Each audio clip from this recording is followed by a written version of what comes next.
रामकृष्ण हरी अवधूत चिंतन श्री गुरुदेव दत्त. कशात आपण सर्वजण मजेत असाल, भगवंताच्या भजनात तल्लीन असाल अशी अपेक्षा करते आणि आजच्या व्हिडिओला सुरुवात करते. अनंत कोटी ब्रह्मांड नायक सच्चिदानंद घन परमात्मा ज्याने ही सृष्टी निर्माण केली, जो या सृष्टीचं पालन करतोय आणि सहारही तोच करणार आहे, असा सर्वात श्रेष्ठ असणारे भगवान परमात्मा ज्यांनी आपल्या भक्तासाठी अनेक अवतार धारण केलेले आहेत. भागवतामध्ये 24 अवताराचं वर्णन आलेलं आहे आणि एक अवतार आहे दत्तात्रय भगवंताचा अवतार. आणि साक्षात चिरंजीव असणारे दत्तात्रय भगवंत आपल्या भक्ताला नेहमीच सांभाळून नेतात. भक्तावर आलेलं जे संकट आहे, अकस्मात संकट असो किंवा कुठल्याही प्रकारचं संकट असो, अगदी अलगद त्या संकटातून आपल्या भक्ताला कशा पद्धतीने वरती नेतात आणि आपल्या कृपेचा वर्षाव ते कशा पद्धतीने आपल्या भक्तावरती करतात, ते अनेक कारणावरून आपल्याला दिसून येतं. म्हणून तर या जगामध्ये अनेक पटीने भक्त आहेत, ते फक्त दत्तप्रभूंचे का आहेत, तर दत्तात्रय भगवान आपल्या भक्ताची कधीही हार होऊ देत नाही. जरीही एखादा भक्त संकटात सापडला आणि त्या भक्ताला फक्त विश्वास असायला हवा की माझा देव, माझे भगवंत माझ्या सोबत आहेत, मला कितीही त्रास झाला तरीही माझे भगवंत या संकटातून मला वरती काढणार आहेत, माझा सांभाळ करणार आहेत, एवढा विश्वास तर प्रत्येक भक्ताच्या मनात असतोच. काही जे नवीन भक्त आहेत त्यांच्या मनातील जो विश्वास आहे तो डळमळीत होतो, नाही का? कारण नामस्मरणाची कमतरता, नाही का, साधनाचा अभाव, साधनेचा जर अभाव जीवनात असेल तर देवाची प्राप्ती लवकर होत नाही. आणि जेव्हा साधना संपूर्ण होते तेव्हाच भगवंताचा कृपाशीर्वाद आपल्याला लाभत असतो. मग ही साधना कशी करायची, किती दिवस करायची असं आपल्याला वाटत असेल तर तसं काहीही नाही. देवाचं नाव घेण्यासाठी कुठल्याही प्रकारचा वेळ ठरवलेला नसतो, नाही का, काळ ठरवलेला नसतो. काळ वेळ नाम उच्चारिता नाही, दोन्ही पक्षी पाही उद्धरती, नाही का. आमचे नाथराया तर सांगतात, बाबांनो, तुमचं काम करताना सुद्धा तुम्ही नामस्मरण करा. कामामध्ये काम काही म्हणा राम राम, नाही का. जीवन जगत असताना, नाही का, रात्रंदिवस भगवंताचं चिंतन करणं महत्वाचं आहे. कारण थोडा वेळ आपण उत्तमपैकी साधना करू शकतो, पण आपण प्रापंचिक असल्यामुळे जास्त वेळ आपल्याला साधनेसाठी मिळणार नाही. मग आपलं जीवन जर मंगलमय करायचं असलं तर थोड्याशा साधनेने भागणार नाही. आपलं जीवनच भगवंताला अर्पण करून आपलं जे कर्म आहे तेच भगवंताला समर्पित करून भगवत कृपेचा लाभ आपल्या सर्वांना घेता येणार आहे. पण ही गोष्ट सर्वांच्या लक्षात येत नाही. का तर नामस्मरण करूनही आपण प्रपंच करू शकतो, पण प्रपंचात राहून नामस्मरण करणं थोडंसं अवघड आहे. कारण आपले जे विचार आहेत, मन, बुद्धी, सगळं काही प्रपंचातल्या कार्यामध्ये अडकलेलं असतं आणि त्यातून थोडासा वेळ काढून आपण साधनेच्या मार्गाला लागतो. पण तेव्हाही आपलं मन, बुद्धी शांत बसत नाही. देवदेव करताना, पूजा वगैरे करताना, साधना करताना, जप अनुष्ठान करताना आपल्या मनामध्ये विचार येतात. ते कशाचे? तर आपल्या प्रपंचाचे आणि प्रपंचातील कार्याचे. मग हे केव्हा बंद होईल? तर आपण रात्रंदिवस जेव्हा भगवंताचं सतत मनन, नाही का, नामस्मरण करू, तेव्हा हे आपोआप कमी होत जाईल. आणि दत्तप्रभूंचे भक्तही असेच असतात, नाही का. साधू संतांनी सांगितल्याप्रमाणे हरी बोला देता, हरी बोला घेता, हसता खेळता हरी बोला भांडता, हरी बोला कांडता, सर्व कार्य करिता हरी बोला. सर्व कार्य करतानाच जर आपण हरीचं नामस्मरण केलं, आमच्या दत्तप्रभूंचं भजन केलं, तर ही संसाराची मोहमाया तिथपर्यंतच मर्यादित राहील आणि आपलं जे संपूर्ण प्रेम आहे ते आपण भगवंताला अर्पण करू शकू. अशा प्रकारची अवस्था आमच्या साधू संतांची झाली होती. कारण त्यांनी या प्रपंचात राहून परमार्थ केला, पण प्रपंच आपल्या अंतःकरणामध्ये येऊ दिला नाही. पण आमचं उलट आहे, नाही का? आमच्या अंतःकरणामध्ये प्रपंच राहतून आम्ही भगवंताचं भजन करतो, नाही का? उदाहरणाने सांगायचं झालं तर काही लोक पंढरीच्या वारीला जातात, नाही का? पण वारीला जाताना घरी काय चालू असेल यावरच त्यांचा विचार असतो, यावरच त्यांची चर्चा चालू असते. म्हणजेच काय, ते वारीला जाऊन सुद्धा त्यांचं अंतःकरण कुठे आहे? तर घरी आहे. आणि घरचे लोक म्हणत असतात, आता आमचे मालक वारीला गेले आहेत, तर आज या ठिकाणी मुक्काम असेल, उद्या त्या ठिकाणी मुक्काम असेल, आता अशा प्रकारचं भजन चालू असेल तिथं, आता कीर्तन चालू असेल. म्हणजे घरच्यांचं अंतःकरण कुठे? वारीमध्ये, आणि वारीतल्या लोकांचं अंतःकरण घरी. तर असंही होऊ शकतं. म्हणून भगवंताचं भजन हे फक्त आपल्या मनावर अवलंबून असतं. म्हणजेच काय, मनाच्या स्थितीवर अवलंबून आहे. म्हणून तर माऊली म्हटले, तू मन हे मीची करी, माझ्या भजनी प्रेम धरी, सर्वत्र नमस्कारे मज एका ते. नाही का? मनाला सांगितलंय बाबा, नाही का, प्रत्येक वस्तूमध्ये देव पहा. म्हणजे काय होईल, तर हे जे मन आहे ना, आपोआपच भगवंताच्या चरणावरती लीन होईल. म्हणून चंचल असणारं मन आपल्यालाही जागेवर आणायचं असेल तर भगवंताचं नामस्मरण अतिशय उत्तम साधन आहे या जीवनाचं. म्हणून अनेक दत्त भक्तांचं नामस्मरण असेल किंवा कोणत्याही देवतेचं भजन असेल तर साधक लोक रात्रंदिवस घेतात. का? तर लवकरात लवकर आपल्याला देवाची प्राप्ती करून घ्यायची आहे. तर भगवंताचे भक्त आपल्या जीवनात हार का मानत नाहीत? हे भक्त हारत का नाहीत? तर त्यांच्या मागे पुढे कोण राहतो? तर पांडुरंग परमात्मा राहतो. आमचे दत्त प्रभू मागे पुढे राहतात. म्हणून कुठल्याही प्रकारचं संकट जीवनावर येऊ द्या, घाबरून जायचं नाही.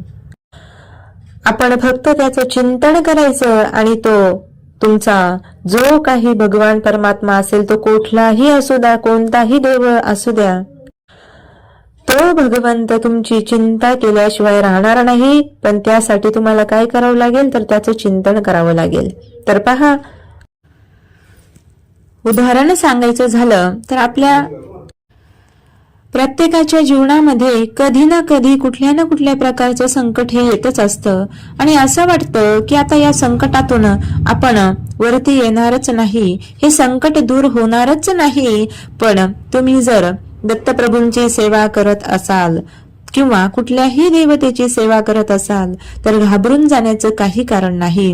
अगदी निराश झाला असेल तुम्ही, किंवा आता खूप त्रास होत आहे असं वाटत असेल, तर काय करायचंय? तुका म्हणे, भार घातलियावरी होईल कैवारी नारायण. पण कधी कधी अशी अवस्था प्राप्त होते की संकट एवढं भयानक असतं की आता हे निघून जाईल की नाही, आणि त्या संकटाच्या चिंतनेने, नाही का, संकटाच्या चिंतेने आपलं जे चिंतन आहे ते राहून जातं. म्हणजेच नामस्मरण त्यावेळी आपल्याला करता येत नाही. नव्हे आपली जी बुद्धी आहे ती काम करायचं बंद होऊन जातं, आणि मग अशा वेळेस माणूस हताश होतो, निराश होतो. मदतीला कुणी येत नाही, नाही का? आपलं चिंता जी आहे ती कुणाला सांगता येत नाही. संकटात तर आजकालचे लोक मदत करायचं सोडून देतात, पण जास्त लोक काय करतात तर गंमत पाहत बसतात. म्हणून जखमेवर मीठ चोळणारे लोक सध्याचे आहेत. त्यामुळे आपलं दुःख इतरांना सांगत बसण्यापेक्षा जर ते देवाला सांगितलं आणि देवालाच आळवलं तर हे दुःख कमी होईल. ते संकट जे आलेलं आहे ते आपोआप त्याचं निरसन होईल, कारण भगवान परमात्मा सर्व साक्षी आहे. म्हणून या प्रपंचातल्या लोकांसमोर रडण्यापेक्षा भगवंतासमोर रडा, देवासमोर रडा की देवा आता तूच यातून मला वरती काढ, हे संकट निरसन कर. आणि जेव्हा भलेही तुम्हाला तुमच्या जीवनामध्ये संकट आल्यानंतर नामस्मरण नका सुचू देऊ, त्यावेळी नका तुम्ही भजन करू, पण अगोदर केलेले जे भजन आहे आणि ते देवाला माहित असतं, याची माझ्यावरती श्रद्धा आहे, याचा विश्वास आहे, मग याला असंच सोडून देता येणार नाही. कारण भगवंताचंही ब्रीद आहे, नाही का? तू जर माझं नामस्मरण करत असशील तर मीही तुझं काम करायला तयार आहे. म्हणून हा देव, हा जगाचा मालक चालक असणारा आपल्याला दुःखात एकटं सोडणार नाही, फक्त नामस्मरण केलं पाहिजे. पहा, एका व्यक्तीने भजन केलं, देव प्रसन्न झाला आणि देवाने विचारलं, काय हवंय तुला? त्याने सांगितलं, काहीच नाही देवा, जेव्हा जेव्हा माझ्यावरती संकट येईल ना, तेव्हा तेव्हा तुम्ही माझ्या सोबत राहा, सुखातही आणि दुःखातही तुम्ही माझ्या सोबत असावं असं मला वाटतं. देवाने सांगितलं, अरे ते तर मी असतोच प्रत्येकाच्या सोबत, नाही का? त्याने सांगितलं, नाही देवा, नाही का, तुमची अनुभूती, तुमची प्रचिती मला प्राप्त झाली पाहिजे, नाही का, तुम्ही माझ्या सोबत आहात असं मला दिसायला हवं देवा. तेव्हा देवाने सांगितलं, तथा असतो. तेव्हा त्याच्यावर एकदा खूप भयानक संकट आलं आणि त्या व्यक्तीच्या घरच्यांनी त्याची साथ सोडून दिली. आता काय करावं काही सुचेना असं झालं आणि त्यावेळी खूप त्रासातून तो व्यक्ती जात होता. एका ठिकाणीवरून त्याला एका कामासाठी बाहेर जायचं होतं, काही मदत मिळते का बघायचं होतं. त्यावेळी आता मात्र तो गलितगात्र झालेला होता, कारण तिथूनही जी मदत मिळणार होती त्याने त्याचं संकट भागणार नव्हतं. संकटात जी मदत लागणार होती ती मदत भागणार नव्हती, पण तरीही तो निघाला. आणि त्यावेळी रस्त्यात भयानक पाऊस लागला, ऊन वारा पाऊस सगळं काही त्याला अगदी एकदाच सुरू झालं आणि खूप त्रास त्याला व्हायला लागला. आणि मग तो जेव्हा चालतो आहे तेव्हा त्याच्या सोबत आणखी 2 पावलं चालत आहेत, पायाचे ठसे उमटत आहेत हे त्याने पाहिलं आणि त्याला समजलं की माझा भगवान माझ्या सोबत आहे, नाही का, कुणी नाही घरातलं पण माझा देव माझ्या सोबत आहे, आता मला काही फिकीर नाही असं म्हणून तो चालतच राहिला. आणि त्यावेळी त्याने मागे बघितलं, 2 पावलं होते त्याच्या मागे, नाही का, पण काही अंतरावर गेल्यानंतर ते 2 पावलं जे चालत होते त्याच्या सोबत पायाचे ठसे उमटत होते ते मात्र आता बंद झालेले होते. तेव्हा याला वाटलं, पहा, नाही का, घरातल्या लोकांनी मला सोडलं पण माझ्या देवानेही मला सोडलं. आतापर्यंत देवाच्या पायाचे ठसे माझ्या सोबत होते, म्हणजे देव माझ्या सोबत होता, पण आता तो नाही. माझ्या देवानेही माझी साथ सोडली, म्हणजेच काय तर या जीवनामध्ये सुखामध्ये सगळे सोबत असतात, पण दुःखामध्ये मात्र देवही सोबत राहिला नाही. याचं त्याला खूप दुःख झालं आणि त्याने देवाला आळवायला सुरुवात केली. हे भगवंता, तू सांगितलं होतंस मी तुझ्या सोबत राहणार आहे, पण तू आता कुठे आहेस? आणि रडू लागला. एका जागेवरती बसला, खूप मोठ्याने रडू लागला आणि भगवंताची विनवणी करू लागला, देवा, तू सुद्धा माझ्यासोबत असं केलंस, तू सुद्धा मला सोडून गेलास, का केलंस रे देवा असं? कारण मी आजपर्यंत जगाच्या आशेवर जगत होतो, घरच्यांच्या आशेवर जगत होतो, पण जेव्हा माझ्या जीवनामध्ये तू भेटलास ना देवा, तेव्हापासून मात्र मी फक्त तुलाच आपलं मानलेलं आहे आणि तूही मला सोडून गेलास. तेव्हा भगवंत त्याच्या समोर साक्षात प्रगट झाले आणि सांगितलं, हे वत्सा, अरे रडू नकोस, तू माझा भक्त आहेस, मी तुझा देव आहे हे मी जाणून आहे आणि तुला असा कसा एकटा सोडीन. त्याने सांगितलं, देवा, बऱ्याच वेळ चालत होतो मी, तेव्हा तुमचे चरण माझ्या चरणा शेजारी होते, म्हणजे तुमच्या पायाचे ठसे माझ्या पायाच्या बाजूने उमटत होते, पण काही अंतरावर गेल्यावर ते ठसे बंद का झाले? म्हणजेच तुम्ही मला सोडून गेलात देवा. देवाने सांगितलं, नाही रे बाळा, अरे मी तुला सोडून गेलो नाही, तुला या पावसातून, तुला या त्रासातून सोडवण्यासाठी जरा बघ, नाही का, 2च पाऊल का उमटत होते, 4 पाऊल का उमटत नव्हते? म्हणजेच 4 पायाचे ठसे उमटत होते अगोदर आणि नंतर 2च पाऊल का उमटले? तर ते 2 पाऊल जे उमटलेले आहेत ना, ते तुझे नाहीत रे, माझे आहेत. म्हणजे कसं देवा? एवढ्या त्रासातून तू पुढे चालत होतास, एवढ्या पावसात, एवढ्या वाऱ्यात तू चालत होतास आणि अगोदरच चिंतेमुळे तुझं शरीर जे आहे क्रोश झालेलं आहे, तुला चालताना होत असणारा त्रास मला बघवला गेला नाही, म्हणून मी तुला माझ्या खांद्यावर घेऊन चाललो आहे. म्हणून तुझे जे क्लेश आहेत ते दूर करण्याचा मी प्रयत्न करत होतो, म्हणून माझ्या 2 पायाचे ठसे उमटत होते, ते ठसे तुझे नसून माझे आहेत.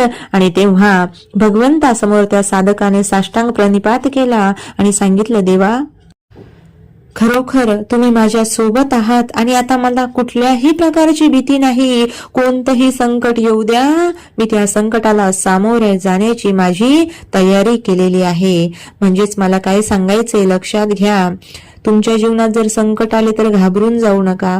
अगदी वाटत असेल की आता यातून मी वरतीच निघणार नाही, पण त्यावेळी तुमच्या जीवनात असा काही चमत्कार होईल, दत्तप्रभू असा काही चमत्कार करतील की तुम्ही विचारही करू शकत नाही आणि त्या संकटातून तुम्ही अलगद वरती आलेले असाल. म्हणून दत्तप्रभूंची आराधना करा. जो देव तुम्हाला आवडत असेल, जी देवी तुम्हाला आवडत असेल, तिचं नामस्मरण करा आणि ते अखंडित चालू ठेवा. म्हणजेच तुम्हाला कुठल्याही प्रकारचं संकट आलं तरी घाबरून जाण्याची वेळ तुमच्यावर येणार नाही. कारण देवाचा सपोर्ट नाही का, आपल्या मागे कुणीतरी आहे, कुठली तरी अदृश्य शक्ती आहे हे तुम्हाला जाणवेल. म्हणजेच काय, कुणीही साथ सोडली तरी चालेल, पण या जगात देवाने साथ सोडू नये असं वाटत असेल तर त्याचं भजन करा. मग आता भजन कोणतं करायचं? तुम्हाला जे आवडेल ते भगवंताचं भजन करा. जो देव आवडेल त्याचं नामस्मरण करा. पण हे करत असताना विसरू नका, आपल्याला कामही करायचं आहे आणि भजनही करायचं आहे. म्हणून आपल्या हाताला आलेलं कार्यही करा आणि देवाने दिलेलं सुंदर जीवन जगत जगत त्याचं भजन करा.